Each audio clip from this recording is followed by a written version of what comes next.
પાલનપુરને ભાદરવી પૂનમ પહેલા મળશે નવી ભેટ। જિલ્લાના મુખ્ય મથક પાલનપુરમાં ભારતનો બીજો 3 લેગ બ્રિજ તૈયાર। જમીનથી 17 મીટર ઊંચો 89.10 કરોડના ખર્ચે એલિવેટેડ બ્રિજ તૈયાર કરાયો।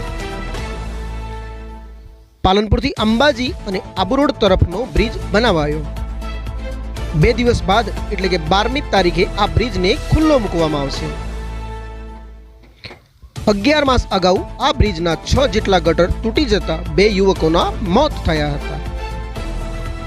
આખા ભારતમાં પહેલો બ્રિજ ચેન્નઈ ખાતે બનાવવામાં આવ્યો હતો।